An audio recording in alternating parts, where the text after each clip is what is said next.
Hey up, it's Steve from the Old Yorkshire Geek. Got a little story about a little film that is 90 years old this year. A little film called King Kong. And the title is Eighth Wonder Why King Kong is Still King 90 Years Later. This is from Bloody Disgusting. Apologies for the language. Don't forget, link is always in the description. And like and subscribe, share the videos, drop a comment, hit the notification bell if you're subscribed already.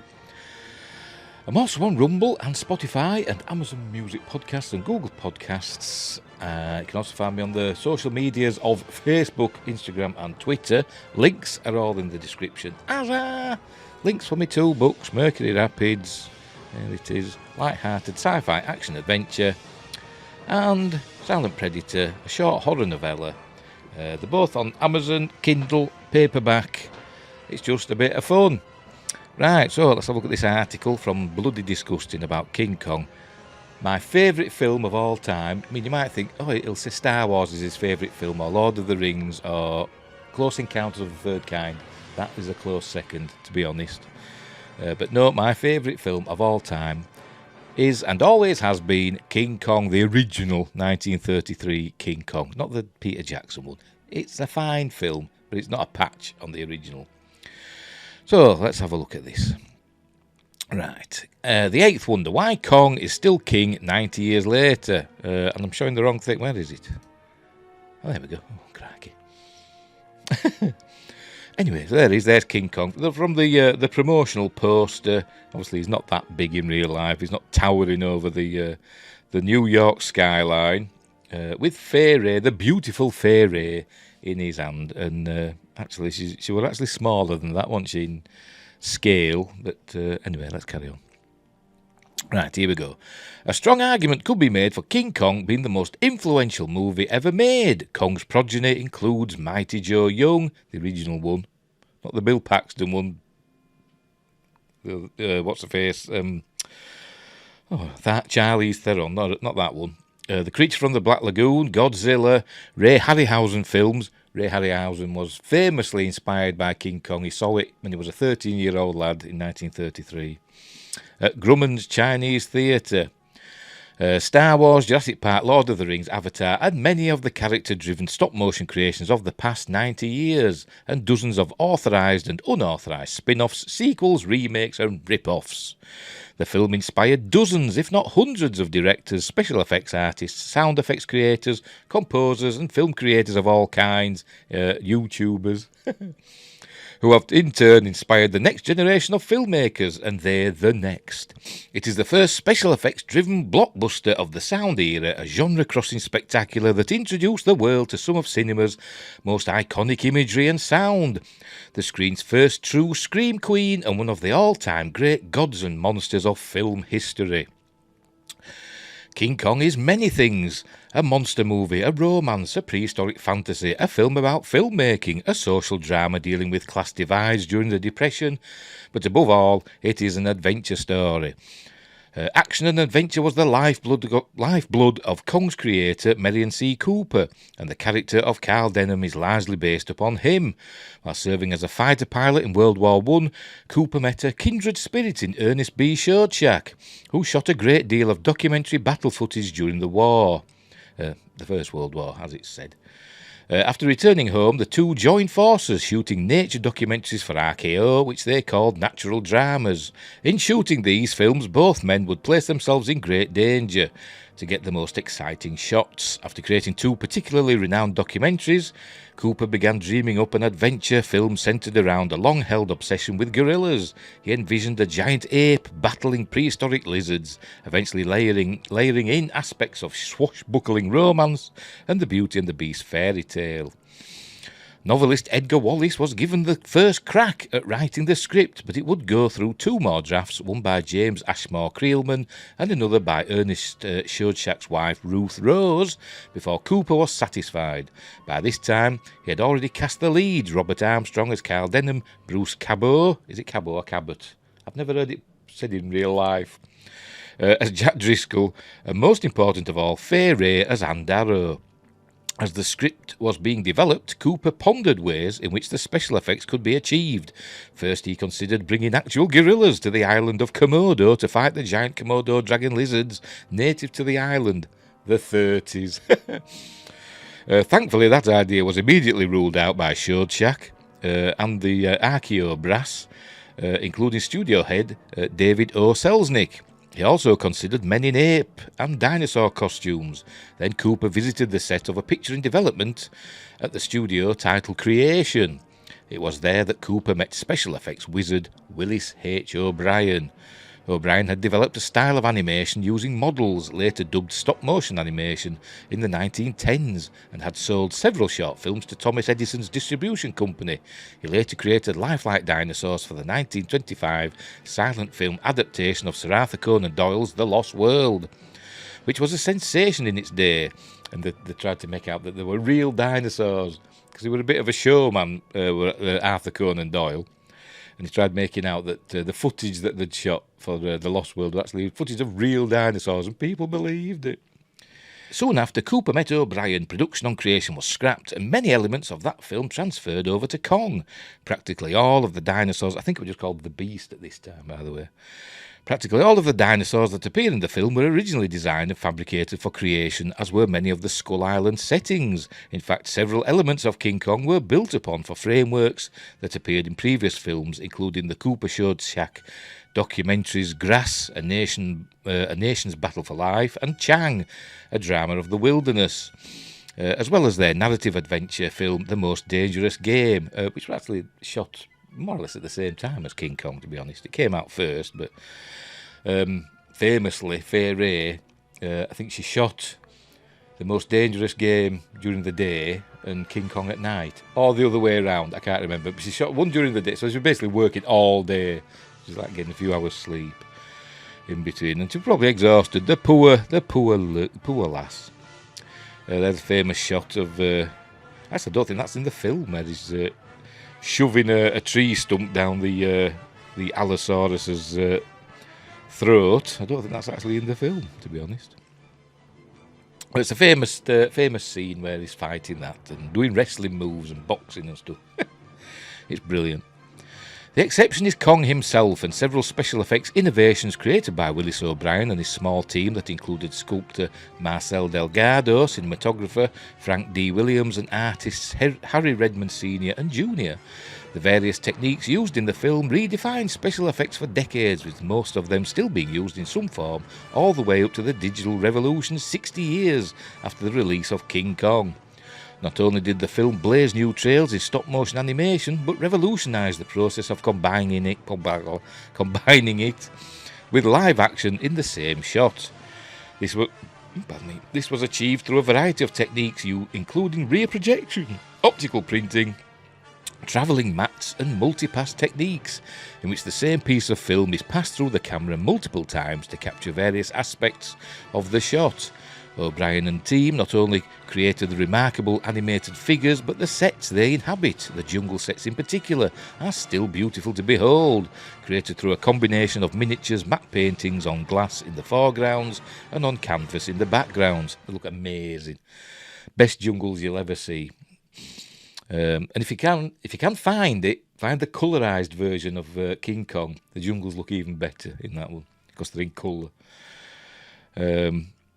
But anyway, the result is a lush three-dimensional environment that feels remarkably real, even in such a stylised form. All these elements combine into one of the few films of the 1930s that can still elicit the response, "How did they do that?" from its audience. Some of the scenes are amazing if you think about the amount of work that's gone into them. Anyway, giving these visuals another layer of reality is Kong's truly innovative use of sound. Murray Spivak knew he could not simply use existing stock sounds for Kong and the various other inhabitants of Skull Island, much like Ben Burt would for Star Wars and Jurassic Park decades later. Spivak sought out environmental sounds, then combined and manipulated them into what became the voices of these creatures. For example, a slowed-down tiger roar played backward, combined with a lion's roar slowed and played forward, became the basis for Kong's mighty roar. He then added his own voice filtered through a megaphone to add another layer to the great gorilla's voice. Spivak also worked closely with the film's composer Max Steiner, as the two understood that the combination of sound effects and music would create a dimension of reality and emotional weight when combined effectively. Max Steiner famously didn't have a great opinion of his own talent, and Murray Spivak said he kept quitting every day. He'd quit, and he'd go to Murray and say, I'm quitting. They don't like what I'm doing. They don't like my music. So I'm not coming back. And Murray Spivak would sit him down. They'd have a drink, and he'd say, "Have they actually said this to you?" And he says, "No, but I know it." And then he'd come in the next day. But Max Steiner's score is also famous. Some call it a Mickey Mouse score, but I suppose whatever. But it is an amazing score. Where Spivak's sound effects bring a great deal of verisimilitude to the film, Steiner's musical score gives Kong its soul. The score for Kong is in many ways the first modern film score, utilising leitmotifs, variations on these themes to underscore the emotion, and precise synchronisation to the image. Famously, when the village chief on Skull Island is walking down the steps to meet Carl Denham and his group, and every step is a dun, dun, dun, dun, dun, dun, dun, dun.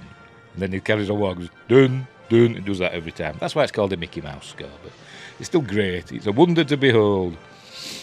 Leitmotifs were originally developed by Richard Wagner, for his epic operas. They are short themes assigned to various characters to offer recognition announced traits and evoke feelings towards them. It is a technique that has been used throughout film history, perhaps to greatest effect by composers such as John Williams, who wrote famous themes for the shark in Jaws, Darth Vader, Superman, E.T. and Indiana Jones, among others.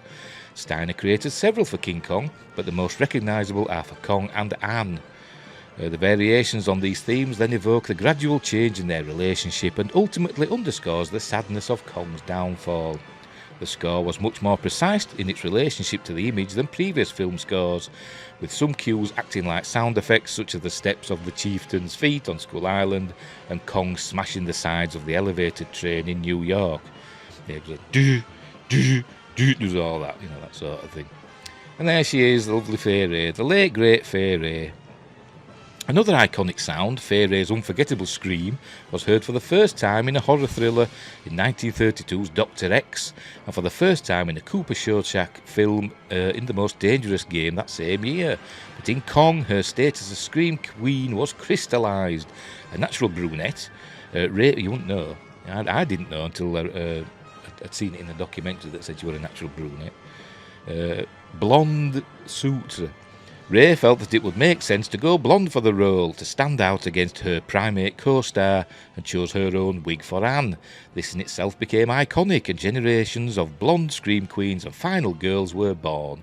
During the time that Ray was also, a major plot point, really, because they do say in the film, blondes are a little scarce on this island, so that's why Kong notices her, because he's used to seeing, dark-haired women, from among the natives of Skull Island, and this blonde gets his attention. During the time that Ray was making Kong, she made 4 other thrillers that further cemented her Scream Queen legacy, besides the 2 already mentioned, King Kong and Most Dangerous Game, also called The Hounds of Zaroff, also released as that. She also appeared in The Mystery of the Wax Museum, that's another good one, isn't that? And The Vampire Bat in 1933. Such a schedule was possible because of the special effects on King Kong, as breaks in the shooting of approximately 5 weeks at a time were taken in order to create the effects and make sure they were working. They did a lot of back projection, rear projection and stuff like that. Enough time for actors to take on other projects in the meantime. Of all these 5 films, none became so iconic as Kong, and Fay Wray spent her life enjoying fighting against and eventually embracing this fact. All told, she made about 100 films, with her famous scream used as a sound effect in dozens more, but all of them were overshadowed by King Kong for decades and likely for all time. Because you ask somebody, what do you know Fay Wray from? They'll say King Kong. They won't say any other film. During one of his many appearances as host of the Oscars in the 1990s, Billy Crystal spoke with Ray backstage and reportedly said, "I just love your movie," to which she replied with the answer she gave to many who said something similar, "Which one?" Of course, having spent many years in Kong's shadow, she knew very well which one, and in her later years came to terms with that fact. Only recently have some of her other films been restored to their former glory and made more available to film fans. Mystery of the Wax Museum's one that's got a restoration, and that looks pretty good, you know. For a 1933 film, it's a really good one. Where were we? I've lost my place now. There we go. When she was first cast in the role of Anne Darrow, Marion C. Cooper told her that she was going to have the tallest, darkest leading man in Hollywood. Having become quite fond of Cary Grant while doing a play with him in New York, Ray had her hopes set high. Cooper then showed her drawings of who would be one of the greatest movie stars of all time.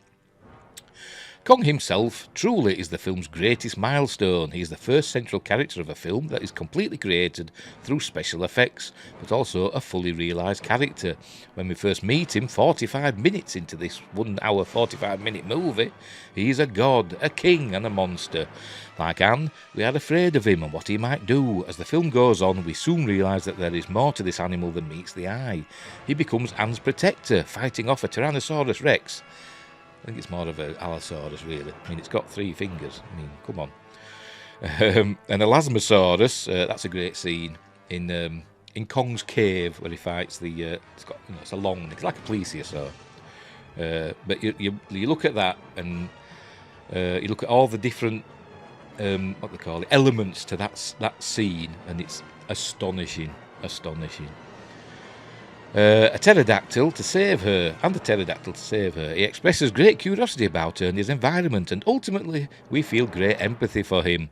These kinds of feelings have been evoked from monsters before. Lon Chaney's Phantom of the Opera, 1925, and Boris Karloff's creature in Frankenstein, 1931, certainly did. But these were great actors in makeup. Here we feel for what is, in reality, an 18-inch model. And it's, Willis O'Brien's amazing animation, isn't it? That's what gives him his character. Of course, and the music and sound effects.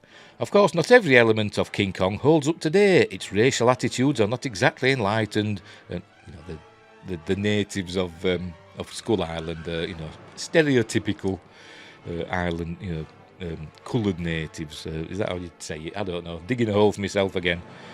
Anyway, and Driscoll's opinions about women are almost comical in their outlandishness. Well, they just said, I don't like women on board. All that, they get in the way, stuff like that. But he falls in love with her in the end.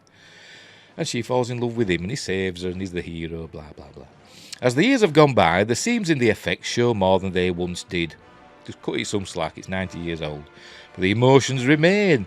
There is something about the animated performance that feels so real, even though the jerky motions inherent to stop motion of the era and the bristling of the rabbit fur covering Kong's armature caused by Willis O'Brien's manipulation of the model. But they tried to make out, you could even see its fur moving and the muscles moving under its fur. That's how they explained that away. Where were we? Somehow, none of that matters while watching the film. What matters is what we feel as the airplanes, the pilot and the gunner that delivered the fatal blow, played by Cooper and Schoedsack themselves, bear down on Kong. The blood that flows from his wounds, the last longing look he gives to Anne before setting her gently on the ledge of the building as he succumbs to his wounds and falls. We feel the pang of sadness and loss. Some of us may even weep at his downfall. I don't not in this. Although I do get a bit teary-eyed in Peter Jackson's King Kong, because he plays that up a lot, doesn't he, at the end there. But this one, it is sad, but I don't cry. Honest, I don't. Even after 90 years, reactions like these remain, and that is the magic and power of King Kong. And there he is, atop the Empire State Building, taking down the aeroplanes. That's not in the film. This is a publicity photo or artwork. There we go. That's the end of that article. So there you go. Yes, King Kong. In my opinion, the greatest film of all time. It's got everything. As they've said, it's an action adventure, a romance, a science fiction fantasy. you know, with dinosaurs and, you know, a sci-fi giant ape. But it's also a commentary on, you know, the Depression era of the time and how some people were super rich and other people were really poor. Peter Jackson sort of like did that as well in his version, didn't he? But above all, it's fun. It's a fun adventure. And it's also sad because you feel empathy, you know, for the monster in it and, you know, the real monsters. And it's a Beauty and the Beast, you know, parable. And at the end, Denham himself says, when he's told, oh, the plane's got him, and he says, no, it was Beauty killed the beast, because it was his fascination with Anne that brought about Kong's downfall, plus some gas bombs, and then dragging him off the island and bringing him to New York. Still don't know how they fitted him in the ship, but they did. Doesn't show that. But there you go, King Kong, 90 years old, this film, and it's still amazing. I still watch it quite regularly. I'll put it on. And by the way, this still behind, it's actually from a YouTube video of the film. It's obviously not legal. You can actually buy it on YouTube, you know, the film King Kong. But there you go. That's the actual film King Kong is on YouTube. But I've got it on DVD. I've got it on Blu-ray though, I don't think. But I've got it on DVD. I've got the Region 1 DVD set of King Kong. And with it comes an amazing documentary. It's one of my favourite documentaries of any, you know, behind-the-scenes documentaries about King Kong. And that's an amazing, you know, find it if you can.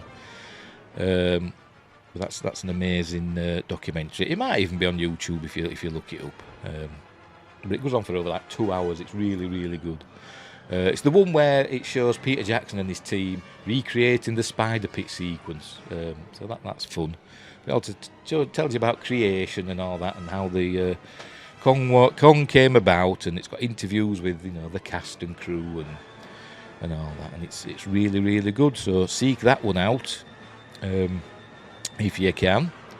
But there we go, so we'll leave it there. I just thought I'd share my love for King Kong, one of the the greatest film ever made, in my opinion. The first blockbuster. By the way, the term blockbuster, I don't know if you knew this, it's not named after the video store. The term comes from when people used to queue around the block, you know, to see movies, and so that's where the term comes from. You know, it's a blockbuster, because people were queuing around the block to see it. And there were, even on the re-releases, it were re-released, I don't know how long later, but it were re-released, but I think the re-release had edits, because then I think the film code, I forgot what they call it now, but the film code had come out, and some scenes were deleted, notably scenes where Kong takes off some of Anne's clothes, and where he's killing the island natives and stuff like that. But all that's been added back in since. But right, there we go. So, right, we'll leave it there. So, thanks for watching. Wherever you are, look after each other. And until next time, I'll see thee.